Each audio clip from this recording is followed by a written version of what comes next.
What began as a quiet Tuesday morning in County Lois turned into one of Ireland's most shocking drug busts in years. Over $8 million worth of cocaine, hidden in plain sight, was seized in a single raid. One man in his 30s was taken into custody. But behind the headlines lies a bigger story, a dangerous network, a trail of money and power, and a warning from the very top of Ireland's National Drugs Bureau. Because this wasn't just a random arrest, it was a message to an entire underground empire.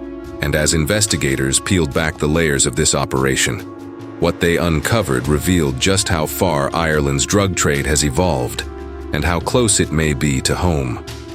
It all started in the early hours of Tuesday morning. Detectives from the Garda National Drugs and Organized Crime Bureau moved in on a quiet residential property in County Lois.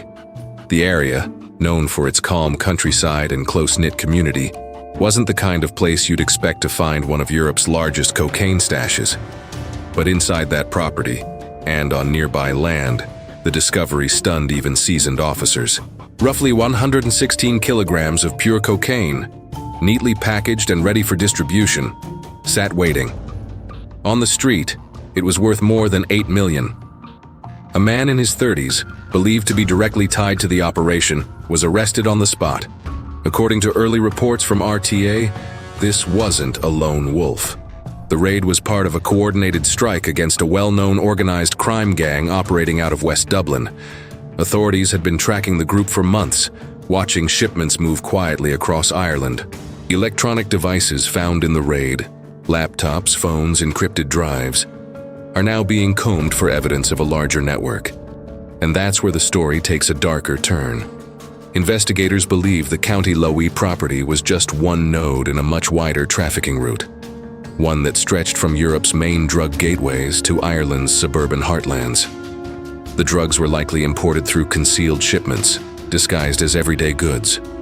Once inside the country, they'd be divided, diluted, and distributed to local dealers before ending up on city streets. Sources suggest that the National Drugs and Organized Crime Bureau had been conducting surveillance for weeks leading up to the raid. Drones, unmarked vehicles, and wiretaps reportedly helped piece together the puzzle. The Bureau, led by Detective Chief Superintendent Seamus Boland, had been tightening the net. And when the operation was finally launched, it wasn't just about seizing drugs, it was about breaking the chain. "We are determined to continue dismantling drug trafficking routes into Ireland," Boland said shortly after the arrest.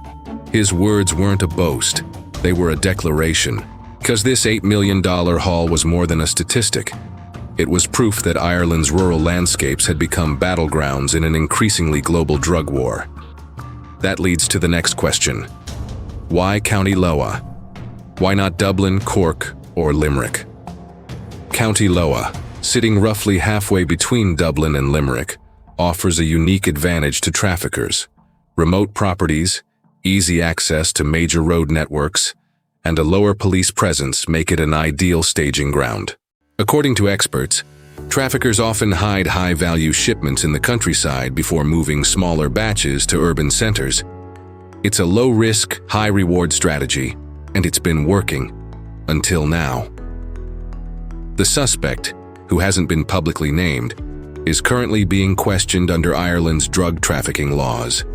If convicted, he could face life imprisonment, though most major cases result in decades-long sentences. But investigators believe he's just one part of a bigger picture. His arrest could lead to further raids, international cooperation, and possibly the exposure of high-level figures within Dublin's criminal hierarchy. For the Gardaí, the battle against organized drug crime has become one of endurance.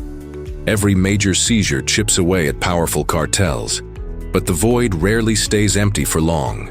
At street level, cocaine sells for around $70 to $100 per gram in Ireland. Multiply that by 116,000 grams, and you begin to understand the scale of profit at stake. Behind each shipment sits a complex financial web. Money laundered through shell companies, offshore accounts, and even legitimate businesses. The $8 million in drugs might be gone, but the network that moved it likely isn't. And that's exactly what worries authorities the most. Experts believe Ireland is becoming a new hub for European cocaine. Over the past 5 years, authorities have reported a steady rise in imports, often linked to South American cartels using Spain, Belgium, and the Netherlands as entry points.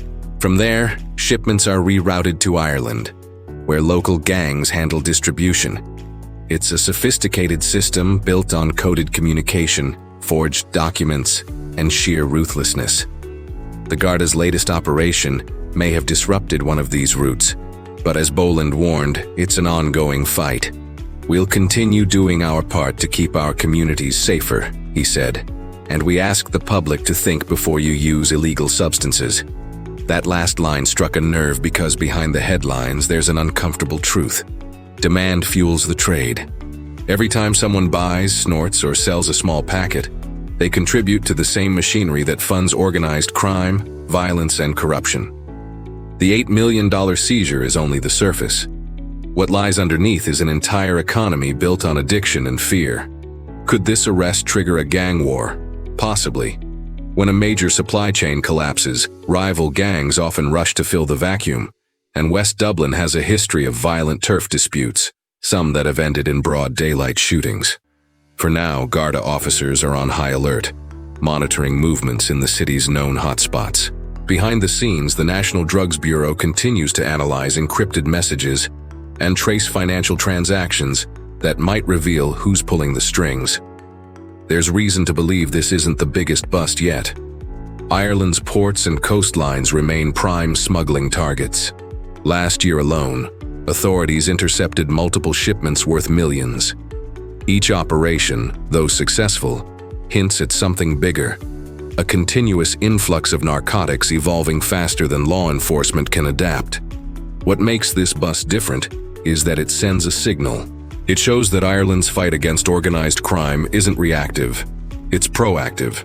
The use of intelligence, surveillance, and cross-agency collaboration points to a new phase of policing, one that targets not just dealers, but the infrastructure of entire networks.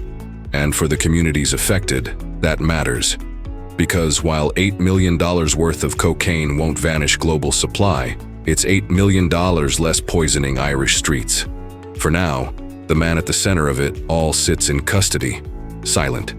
Investigators believe he was a mid-level player, trusted enough to hold large quantities but not the mastermind. His digital devices could reveal chat logs, payment records, and shipment data that expose names higher up the chain. If they do, this single arrest might trigger one of the biggest organized crime crackdowns in modern Irish history. But what if the real danger isn't in the cocaine at all, but what it hides? Because every major drug bust leaves behind unanswered questions. Where did the money go, who was protected, and who's next in line? Some former officers claim that Ireland's narcotics scene has long blurred the line between gangs and businessmen. Others whisper about politicians and financiers quietly investing in legitimate fronts that keep dirty money clean. The Gardaí rarely confirm or deny those claims, but the silence speaks volumes.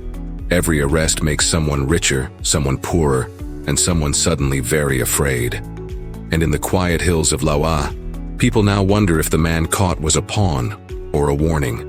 When the dust settled on that quiet County Loe property, the numbers told one story. 116 kilograms, $8 million, one arrest.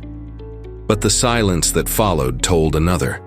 Behind closed doors, detectives are piecing together what could be the blueprint of a European drug corridor, one that connects cartels in South America to safe houses in the Irish countryside. The question now isn't how much they seized, but how much slipped through. And somewhere in West Dublin, someone's phone has stopped ringing. If this story kept you hooked till the end, hit like, subscribe, and turn on notifications so you never miss the next one. Every week we uncover the real stories hiding behind headlines, the ones about money, power, and the quiet deals made in the dark. Share this video with someone who still thinks Ireland's drug problem lives only in the cities, and let them see how close the underworld really is. The next big bust might not happen in Dublin. It could happen right next door.